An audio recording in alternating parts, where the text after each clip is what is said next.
Pemirsa, kita memasuki kabar nang penambayan. Dinas Pendidikan Wan Kebudayaan Kalimantan Selatan memonitoring pelaksanaan hari pertama ujian tingkat sekolah menengah atas di SMA Negeri 7 Banjarmasin yang berada di kawasan Jalan Komplek Dharma Praja Banjarmasin Timur. Besokan Senin 6 Maret 2023, pada pelaksanaan ujian maka seberatan peserta didik kelas 10 Wan 11 diliburkan atau belajar secara daring. Dinas Pendidikan Wan Kebudayaan Kalimantan Selatan memonitoring pelaksanaan hari pertama ujian tingkat sekolah menengah atas di SMA Negeri 7 Banjarmasin yang berada di kawasan Jalan Komplek Dharma Praja Banjarmasin Timur, besokan Senin 6 Maret 2023. Kepala Bidang Pembinaan SMA Disdikbud Kalimantan Selatan, Daryatno, Waitokoni Prima TV di sela-sela pemantauan memadahkan waya pelaksanaan ujian maka seberatan peserta didik kelas 10 Wan 11 diliburkan atau belajar secara daring. Daryatno berharap peserta didik bisa mengikuti ujian hingga sepekan mendatang.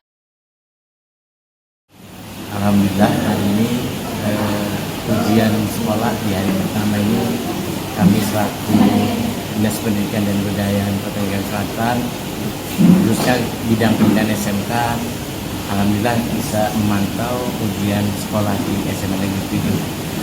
Alhamdulillah suasana juga tenang karena memang kelas 11 dan 10 kami liburkan untuk belajar secara daring. Alhamdulillah pelaksanaan ujian di sekolah SMA 7 khususnya pada saat ini berjalan dengan lancar dan dalam suasana yang tenang. Pesan kami dari Dinas Pendidikan tentunya dalam masa ujian sekolah ini anak-anak diharapkan fokus untuk menghadapi ujian sekolah dan diharapkan juga hasilnya bisa memuaskan. Kepala SMA Negeri 7 Banjarmasin Tumiran memadahkan sebelum dilaksanakannya ujian sekolah, peserta didik diajak untuk sholat hajat berjamaah dengan harapan bisa lancar dalam mengikuti ujian yang dilaksanakan selama sepekan ini. Selain itu, dalam sebulan ini mereka dibimbing atau dilatih pula mengerjakan soal wan simulasi. Menurut Tumiran, ujian sekolah tahun 2023 diikuti sebanyak 326 peserta didik.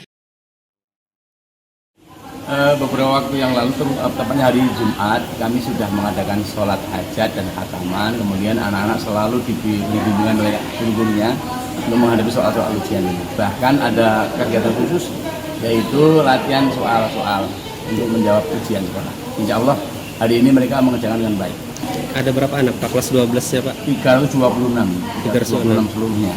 Pak, ini ujian sekolah ini pengganti ujian nasional ya dulunya Pak? Ya, mulai 2 tahun yang lalu dari ada ujian nasional, sekarang ini adanya ujian sekolah dan ini penentu kelulusan. Penentu kelulusan itu ada 3, yaitu nilai kelas semester 1 sampai semester 5 dan nilai portofolio lalu nilai ujian sekolah ini. Ini penentu kelulusan.